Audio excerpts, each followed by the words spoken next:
자, 우리 조금 시간이 가더라도 1절부터 8절까지 제가 한 절, 여러분 한 절 나누어서 읽겠습니다. 자, 먼저 하나님은 신들의 모임 가운데 서시며, 여기 신들의 모임 이렇게 되어 있는데 오해가 많은 구절입니다. 원어에 보면 이 원어에 하나님은 엘로힘이라고 되어 있고 신들은 엘이라고 되어 있습니다. 그래서 번역에 오해가 좀 있었던 것 같습니다. 그런데 이 엘로힘, 엘이라고 하는 단어는, 엘로힘은 하나님을 지칭하는 그런 그 단어이지만 엘은 종종 하나님의 권위를 부여받은 사람들에게도 불려지는 호칭입니다. 그래서 그 앞뒤에 있는 문맥을 보면 뒤에 너희가 불공평한 판단을 하며 악인의 낯을 보기를 언제까지 하렸느냐. 그러니까 여기 하나님은 신들의 모임 가운데 서시며 할 때 이 신들은 하나님으로부터 위임받은 재판관들. 원래 재판관은 누구십니까? 원래 판단의 최종 결정권은 사실은 누가 가장 완전하고 온전한 결정을 하십니까? 하나님이에요, 하나님. 그런데 이 땅, 이 세상에서 이 하나님으로부터 사람들을 판결하고 재판할 수 있는 재판권을 위임받은 사람들을 신들이라고 번역을 했어요. 자, 그러면 이렇게 한번 읽어보죠. 하나님은 재판관들의 모임 가운데 서시며 하나님은 그들 가운데에서 재판하시느니라. 그러니까 재판관들아, 너희가 재판받을 거다, 이렇게 이해하시면 더 문맥상 부드러운 번역이 될 수 있을 것 같습니다. 자, 그러면 이제 여러분들이 2절을 한번 읽어보세요. 시작. 너희가 불공평한 판단을 하며 악인의 낯보기를 언제까지 하려느냐. 셀라. 가난한 자와 고아를 위하여 판단하며, 너희 재판관들아, 가난한 자와 고아를 위하여 재판해라. 곤란한 자와 빈궁한 자에게 공의를 베풀어라. 공의, 옳은 길입니다. 옳은 길, 옳은 거를 베풀지며. 4절. 가난한 자와 궁핍한 자를 구원하여 악인들의 손에서 건질지니라 하시는도다. 그들은 알지도 못하고 깨닫지도 못하여 흑암 중에 왕래하니 땅의 모든 터가 흔들리도다. 내가 말하기를 너희는 신들이며 다 지존자의 아들들이라 하였으나. 네, 거기도 똑같습니다. 6절에 있는 너희는 신들이며 다 지존자의 아들들이라 하였으나, 거기 신들, 이게 지금 개역과 개역 개정에는 신들이라고 번역이 됐지만 그 다른 번역에는 재판관들이라고 번역된 성경이 더 많아요. 네, 그래서 그렇게 이해를 하시면 좋겠고요. 7절. 그러나 너희는 사람처럼 죽으며 고관에 하나같이 넘어지리로다. 하나님이여 일어나사 세상을 심판하소서. 모든 나라가 주의 소유이기 때문이니이다. 네, 그래서 결론적으로 하나님이여 일어나사 세상을 재판하소서, 심판하소서. 모든 나라가 주의 소유이기 때문이니이다. 자, 이제 문맥의 흐름이 조금 어떻게 와닿으세요? 네. 근데 이걸 여러분 개인적으로 묵상을 할 때 혼자 읽으시면 약간의 좀 어려움이 있겠다 하는 생각이 들더라고요. 이 신들이 뭘까? 신들의 모임에 서신다는 건 또 뭘까? 이런 그 생각이 좀 드실 것 같더라고요. 자, 그렇지만 이제 제가 말씀드린 대로 재판관이라고 이해를 하시면, 그러니까 하나님으로부터 판결권을 위임받은 그런 사람들에게 주시는 말씀이다. 자, 여러분, 그 성경에 그리스도인들의 그 정체성, 너희는 그리스도의 무엇이니, 너희는 그리스도의 무엇이니. 자, 성경을 한 곳 앞에 화면에 띄웁니다. 고린도후서 2장 15절. 고린도후서 2장 15절. 여러분 찾으셔도 좋겠습니다. 같이 읽겠습니다. 자, 시작. 우리는 구원받은 자들에게나 망하는 자들에게나 하나님 앞에서 그리스도의 향기니. 다시 한번. 우리는 구원받은 자들에게나 망하는 자들에게나 하나님 앞에서 그리스도의 향기니. 네, 옆에 있는 분들한테 이 얘기 좀 해주세요. 저는 당신은 그리스도의 향기입니다. 한번 해봐 주세요.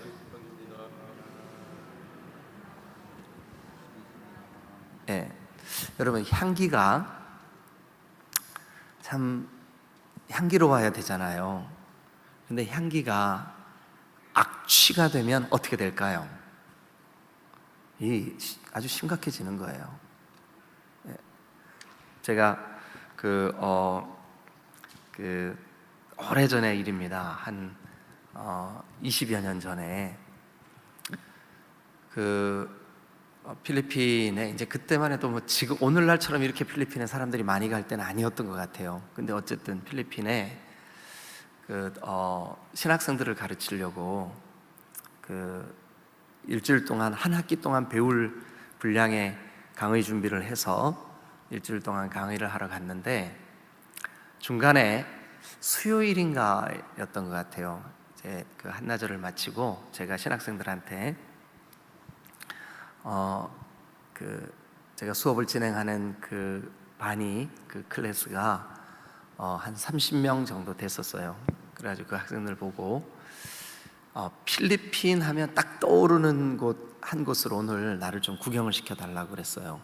대신 그 근처에 가서 내가 점심을 우리 반의 학생들한테 점심 대접을 하겠다. 그래서 30명이 우르르 같이 우리로 말하면 시내버스인데 그 나라에는 지푼이라고 있어요. 이렇게 옆에 창문도 없고 이렇게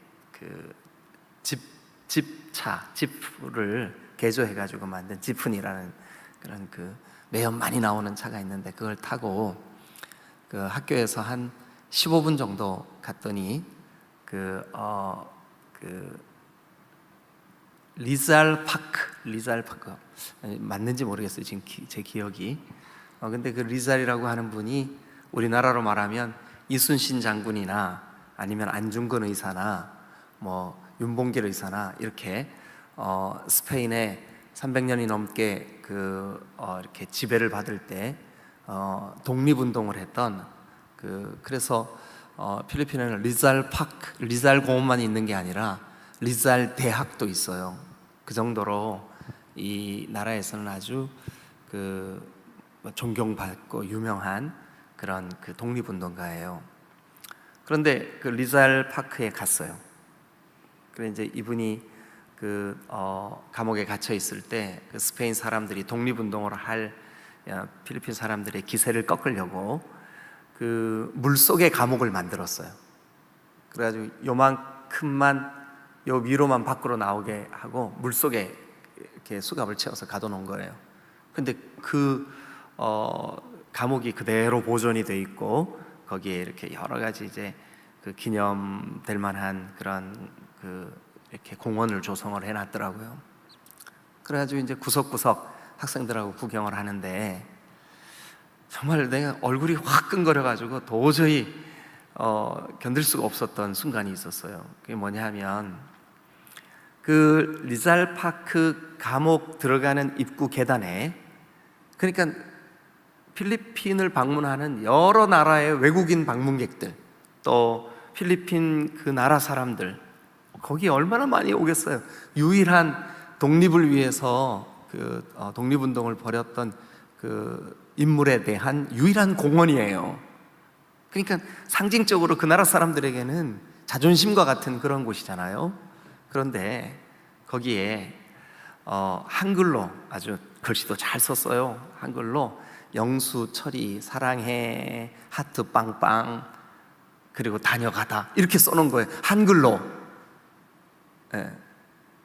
그래 너무 한국 사람들이 여기까지 와서 그것도 필리핀 사람들의 자존심에 해당하는 이 독립기념관 같은 이런 공원에 숭고하고 장엄할 만큼 정신적으로 이 필리핀 사람들에게 중요한 인물 유적지에 저렇게 낙서를 해놓고 이 사람들에 대한 배려는 요만큼도 없는 그런 모습에 너무 창피하고 그래서 그때 이렇게 저랑 같이 갔던 선교사님한테 선교사님이 저것 좀 어떻게 우리가 지울 수 있는 방법이 없을까?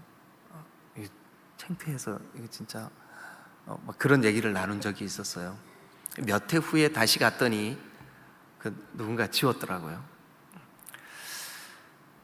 여러분, 우리는 그리스도의 향기입니다. 만약에 우리가 가는 곳에 향기가 풍겨지지 않는다면 우리는 이 성경에 위배되는 거예요. 자, 한 곳을 더 봅니다. 고린도후서 3장 3절을 한번 같이 보겠습니다. 우리가 누구냐? 네. 고린도후서 3장 3절입니다. 같이 읽겠습니다. 시작.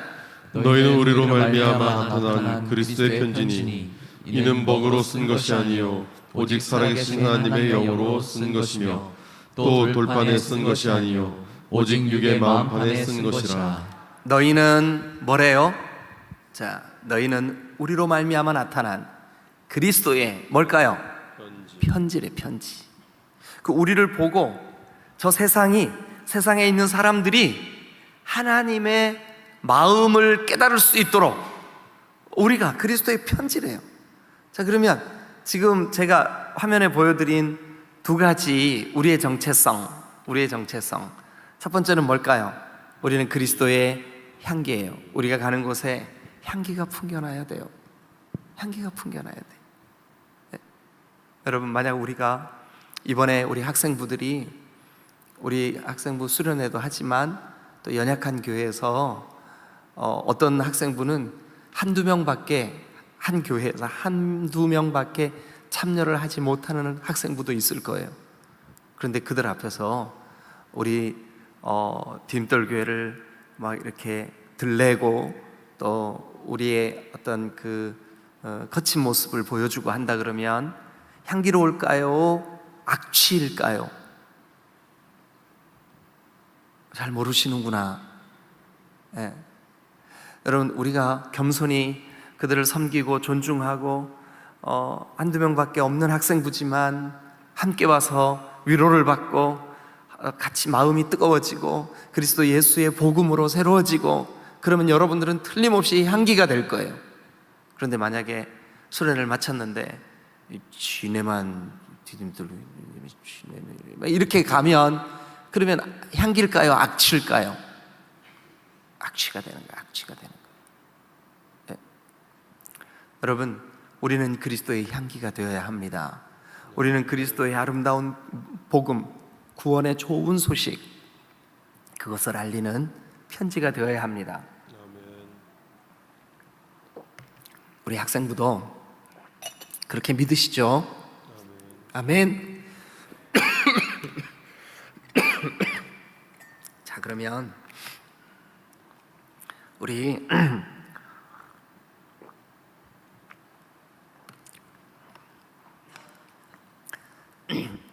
우리가 믿음의 조상 그러면 누가 딱 떠올라요? 아브라함이 떠올라요. 하나님이 아브라함을 부르실 때 아브라함아 죄송합니다. 아브라함아, 내가 너를 불렀으니까 너 잘 먹고 잘 살아. 너에게 복 줄게. 너 복의 사람이 돼. 그럴 목적으로 아브라함을 불렀죠, 그죠? 잘 모르시는구나. 네. 자, 아브라함을 부르신 목적이 성경에 그냥 애매하게 나오는 게 아니라 명백하게 나와요. 너를 택한 이유는 이렇게 딱 나와요. 그러니까 너를 부른 이유는 딱 이렇게 나와요. 그러니까 이것은 여러분들을 부른 목적이기도 해요. 왜냐하면 우리는 다 믿음으로 아브라함의 후손들이니까. 아브라함은 믿음의 조상이니까. 그러면 아브라함을 부른 목적과 우리를 부른 목적이 다르지가 않아요. 이게 창세기 18장에 보면 선명하게 나오는데 우리 성경이 조금 어려워요. 이게 너무 고어체로 돼 있어요. 그래서 제가 표준 세번역으로 여러분에게 좀 이게 표준 세번역은 비교적 최근에 번역된 대한성서공회에서 공적으로 인정된 최근에 번역된 번역 성경을 표준 세번역이라 그래요. 자, 그럼 표준 세번역으로 이 창세기 18장 19절을 여러분들과 같이 한번 읽죠. 여러분 앞에 화면을 읽으세요. 자, 시작. 내가 아브라함을 선택한 것은, 다시요, 잠깐만요. 하나님이 아브라함을 택하신 이유는, 이런 뜻이에요. 하나님이 아브라함을 선택한 것은, 자, 뭐 하려고 선택했나 한번 보시자고요. 시작. 그가 자식들과 자손들을 잘 가르쳐서, 그가 자식들과 자손들을 잘 가르쳐서, 그가 잘 본을 보이고, 그가 말씀으로 잘 양육을 하고, 그러니까 아브라함아, 내가 너를 부른 이유는, 내가 너를 선택한 이유는, 내가 너 잘 먹고 너 잘 살고 너 복 받고 너 혼자 뭐 이렇게 되라고 그렇게 부른 게 아니야. 내가 너를 부른 목적은 분명해. 뭐 때문에 불렀다고요? 그 자식과 손자들에게, 자손들에게 잘 가르쳐서, 뭐 어떻게 하라고 잘 가르쳐야 될까요? 나에게 순종하고, 그러니까 하나님께 순종하는 백성 되게 하고, 하나님께 순종하게 하고, 그 다음에요, 옳고 바른 길을 하도록 가르치라는 뜻에서 한 것이다. 이제 좀 그 느낌이 오죠? 자, 다시 한번 보세요. 하나님이 아브라함을 선택한 이유는, 아브라함아, 네 아들과 그리고 네 자손들에게 잘 가르쳐서, 오늘 우리 학생들 앞에서 특별 찬양을 하니까 얼마나 보기 좋아요, 그죠? 예, 교사들과 함께 이렇게 정말 이 아이들 너무 사랑스럽지 않아요? 예. 여러분들이 복도 지나갈 때 크게 목사님 안녕하세요, 얼마나 이쁜지 몰라요. 그냥 예, 너무너무 사랑스럽고 이뻐요. 우리 청소년들 정말 인생의 가장 아름다운 순간을 보내고 있는 이 아이들이, 예? 우리를 통해서 보고 배워야죠. 뭐를요? 하나님께 순종하는 거를, 하나님께 순종하는 것을 잘 보고 배우고, 또 야, 저 장로님 보니까 어떻게 저렇게 겸손하실까? 어떻게 저렇게 신실하실까? 저 권사님 보니까 교회와 지체와 그리고 하나님의 나라를 저런 방식으로 섬기고 사랑하는 거구나 하고, 옳고 바른 일이 무엇인지를 보고 배우는 거예요. 그렇게 하라고 아브라함을 택하셨어요. 자, 그래서 그의 자손들이 아버지 아브라함, 할아버지 아브라함, 그 조상인 아브라함에게서 배운 대로 살아간다면, 배운 대로 행한다면 어떤 일이 벌어질까요? 나는 아브라함에게 약속한 대로 다 이루어 주겠다. 예? 그런 사람들을 통해서 하나님의 나라가 이루게 돼요. 제가 너무 장황하게 설명을 드려서 여러분들이 흐름을 놓칠까 봐, 자, 창세기 18장 19절을 표준 세번역으로 우리 다 같이 한번 통으로 쭉 읽죠. 다 같이 읽겠습니다. 시작. 내가 아브라함을 선택한 것은 그가 자식들과 자손들을 잘 가르쳐서 나에게 순종하게 하고 옳고 바른 일을 하도록 가르치라는 뜻에서 한 것이다. 그의 자손이 아브라함에게 배운 대로 하면 나는 아브라함에게 약속한 대로 다 이루어 주겠다. 할렐루야. 그래요, 여러분. 하나님이 우리를 선택한 것은 우리가 눈에 보이는 이 땅에서 잘 먹고 잘 살고 좋은 차 타고 좋은 옷 입고 우리의 명성이 높아지고 이러라고 우리를 부른 게 아니에요. 이러라고 우리를 부르심의 목적이 그게 아니에요. 창세기 18장 19절에 의하면 너 다음 세대에게 좀 잘 가르쳐. 무슨 내용을요? 하나님께 순종하는 게 어떤 건지, 그리고 하나님께서 기뻐하시는 옳고 바른 길을 가는 게 어떤 건지 잘 가르쳐. 그래서 그 자손들로 하여금 그리스도 예수의 향기가 되게 하고 그리스도 예수의 편지가 되게 해라. 이게 우리의 부르심의 목적인 줄로 믿습니다. 할렐루야. 할렐루야. 자, 그러면 이제 제가 지금까지 말씀드린 거 잘 기억하셔야 됩니다. 기억하셔서 시편 82편을 펴셔야 돼요. 자, 그러면 우리가 우리의 다음 세대들을 위하여 우리가 다음 세대들에게 어떤 본이 되어야 될까? 어떤 교훈으로 가르쳐야 될까? 창세기 18장에는 아브라함 보고 너 네 자손들에게 잘 가르쳐서 자손들이 하나님께 순종하는 자들이 되게 해야 돼. 그리고 옳고 바른 길이 무엇인지를 알고 그 길을 가도록 해야 해. 이게 아브라함을 부르신 부르심의 목적이라면 오늘 이 시편 82편은 아삽이나 혹은 그의 자손들이 이 시를 하나님의 그 감동 가운데 하나님께서 주신 그 놀라운 그 성령의 충만함으로 이 시를 깨달았어요. 그리고 정리를 했어요. 그래서 우리에게 보여준 거예요. 자, 그러면 이 시를 통해서 우리는 여러분 우리가 다음 세대에게 가르치고 그리고 다음 세대에게 본을 보이고 해야 할 일이 무엇일까?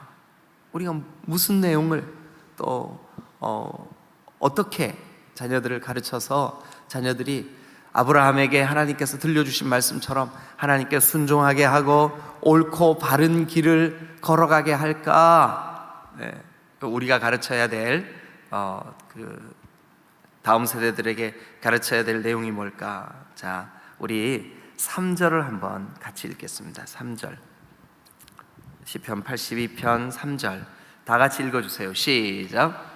가난한 자와 고아를 위하여 판단하며 곤란한 자와 빈궁한 자에게 공의를 베풀지며 공의를 베풀지며. 공의 동그라미 한번 쳐보세요. 공의. 공의 이런 말 요즘 잘 안 쓰죠, 그죠? 뭐 공의롭고 이런 말 쓰긴 쓰지만 잘 안 쓰죠. 예, 아마 우리 앞에서 특송했던 학생들은 공의 이런 말 좀 어렵게 느껴질 것 같아요, 그죠? 예. 그런데 쉽게 말하면 옳은 일이에요. 옳은 일, 옳은 거, 바른 거, 이게 공의예요.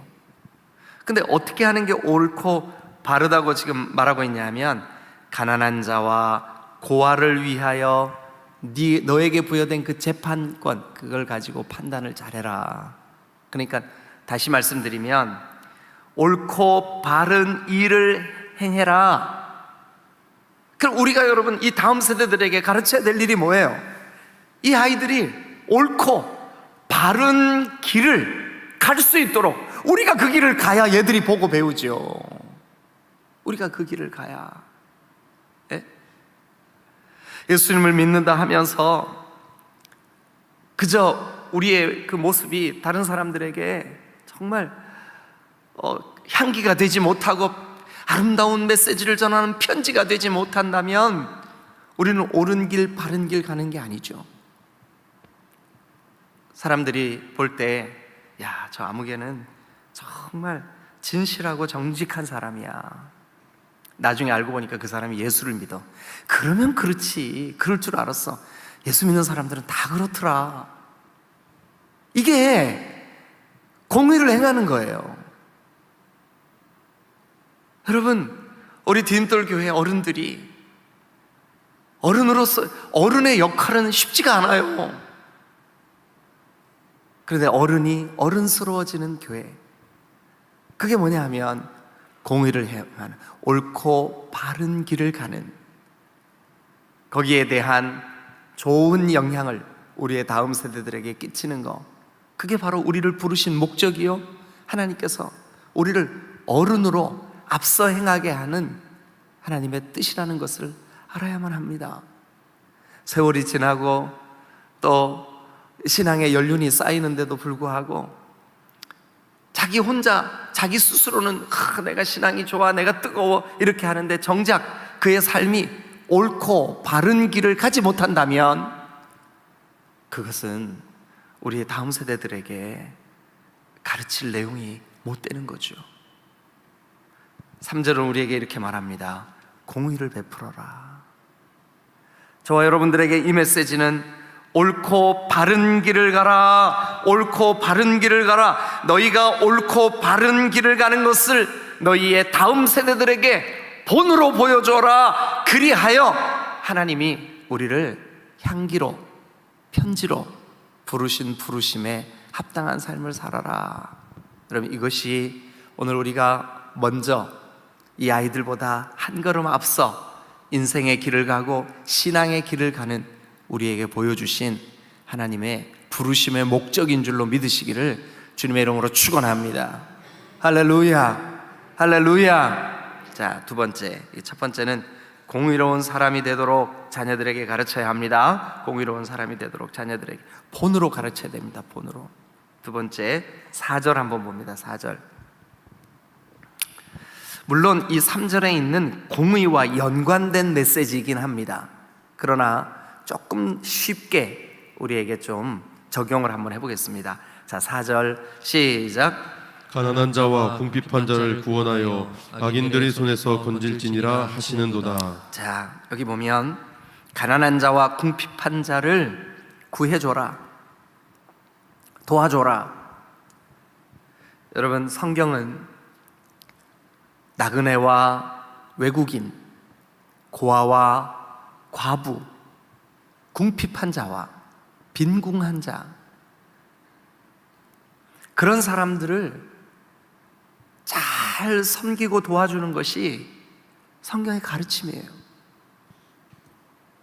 만약에 우리가 신앙 안에 있으면서 장애를 가진 사람들에 대해서 선입견을 갖는다든지, 우리가 신앙 안에 있으면서 연약한 사람들, 가난한 사람들, 특별히 여러분, 우리 한국 사람들이 외국인 근로자들에게 여러분, 얼마 전에 우리 교회 오셔서 설교를 하셨던 카자흐스탄에서 사모님을 이루셨던 그 한재성 선교사님 기억나시죠?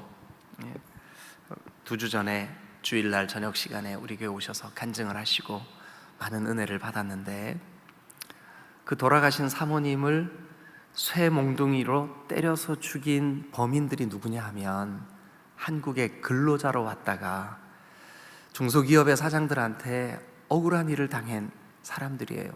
한국인에 대한 악한 감정을 가지고 돌아간 거예요. 그 사람들에 의해서 비참한 일을 겪었어요. 여러분, 외국에서 온 사람들이 우리보다 조금 가난하다고 그들의 인격이 없는 게 아니에요. 오히려 외국에서 한국에 근로자로 합법적으로 온 사람들은 고등교육을 다 받은 사람들이에요. 우리보다 더 똑똑한 사람들이에요.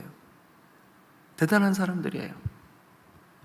그런데 우리가 그들보다 조금 더 물질적인 풍요를 누리고 있다고 그들을 업수히 여기거나 그들에게 함부로 대하거나 욕을 하거나 비인격적인 그런 모습을 보인다거나, 여러분, 하나님이 너무너무 기뻐하시지 않아요. 우리는 어떤 경우에라도 다른 사람들을 우리가 저급하게 여기거나 그렇게 해서는 안 돼요. 여러분, 초창기 한국에 왔던 선교사님들은 조선인들이 얼마나 지저분했을까요? 수세식 화장실을 사용하던 사람들이 재래식 화장실을 사용하는 조선에 왔을 때 얼마나 힘들었을까요? 그 냄새를 얼마나 견디기 힘들었을까요? 그런데 여러분, 우리 침례교회에 처음 복음을 전해준 페닉 선교사는 조선 사람들과 똑같아지려고 조선 사람들이 입는 옷, 조선 사람들이 먹는 음식, 조선 사람들이 신는 신발, 유럽에서 자기가 가지고 온 신발 신지 않고 지프로 만든 신발을 신고 고을마다 마을마다 돌면서 복음을 전했던 기록이 있어요. 여러분, 만약에 우리가 억압적인 태도로 많은 사람들의 수를 이끌고 땅밟기를 한다는 명분으로 함부로 막 행하고 그러면, 여러분, 그 지역의 사람들이 과연 우리를 통해서 향기를 맡을 수 있을까요? 그리스도의 편지가 될 수 있을까요? 여기 4절은 가난한 자와 궁핍한 자를 도와줘라, 악인들의 손에서 그들을 건져내라. 여러분, 그래서 사회적인 약자를 돕는 자녀들이 되도록 이 아이들을 우리가 그렇게 본을 보여야만 합니다. 며칠 전이 아니라 좀 오래 전인데 어떤 TV 프로그램에서 몰래카메라를 설치하고 사람들의 반응을 보는 것을 TV로 잠깐 본 적이 있었어요. 그런데 아주 예쁜 한 여성이 곤란한 일을 겪고 길에 쓰러져 있는, 물론 꾸며낸 일이죠. 사람들이 어떻게 반응하나 보려고. 지나가는 사람들이 그 여자를 돕지를 않았어요. 그래서 이게 몰래카메라라는 것을 밝히고 왜 안 도왔냐? 아니, 잘못 도왔다가 성추행범으로 몰릴 수 있어요. 여러분, 이게 지금 21세기 대한민국의 현 주소예요. 얼마나 안타까운 일입니까? 사회적인 분위기가 그렇게 돼버렸어요. 그런데 이 자녀들이 이렇게 사랑스럽고 예쁜 아이들이 여러분 나중에 어른이 되어서 사회적으로 연약한 사람들, 약자들, 가난한 사람들, 외국인들, 혹 그들에게서 해코지를 당한다 할지라도 그들을 돕고자 하는 마음, 그들을 위해서 마음 한켠을 내주고 그들을 위해서 따뜻하게 손을 내밀 수 있는, 여러분 성경은 오늘 우리에게 4절 말씀을 통하여 사회적인 약자를 돕는 사람이 되도록, 여러분 아브라함을 부르신 목적, 너의 자식과 그 자손들에게 가르쳐서 뭐를요? 옳은 일, 바른 길을 가르쳐서 하나님께 순종하도록 하고, 여러분 하나님께 순종하도록 하는 것이 바로 우리가 다음 세대들에게 가르쳐야 될 숙제인 줄로 믿으시기를 축원합니다. 자, 그러면 정리 한번 해보겠습니다. 3절은 공의를 행하는 사람이 되도록 자녀들에게 가르쳐라. 4절은 사회적인 약자를 돕는 사람들이 되도록 자녀들에게 가르쳐라. 자, 그래서 5절을 한번 봅니다. 5절. 그들은 알지도 못하고 깨닫지도 못하여 흑암 중에 왕래하니 땅의 모든 터가 흔들리도다. 그들은 지금 잘못된 길을 가는 사람들입니다. 잘못된 재판관들입니다. 그들이 왜 잘못된 길을 가느냐? 알지도 못하고 깨닫지도 못하기 때문에 그렇습니다. 여러분, 우리는 다음 세대들에게 바르게 알고 바르게 깨닫도록 가르쳐야 될 줄로 믿습니다. 바르게 알고 바르게 깨닫도록, 바른 분별력을 갖도록 가르쳐야 됩니다. 바른 분별력은 하나님의 말씀에서 나오는 줄로 믿습니다. 그래서 이번 여름 행사들도 모든 부서들이 하나님의 말씀을 바르게 가르치도록 여러분 우리 교사들이 힘써 주시기를 주님의 이름으로 축원합니다. 자, 여러분 옳은 길을 행하도록 우리 다음 세대들에게 가르쳐야만 합니다. 사회적인 약자를 돕도록 우리 다음 세대들에게 가르쳐야만 합니다. 바르게 알고 바르게 깨닫도록 우리의 다음 세대들에게 가르쳐야만 합니다. 이것이 바로 시편 82편을 통하여 우리에게 깨닫게 하시는 하나님의 음성인 줄로 믿으시기를 주님의 이름으로 축원합니다. 기도하시겠습니다.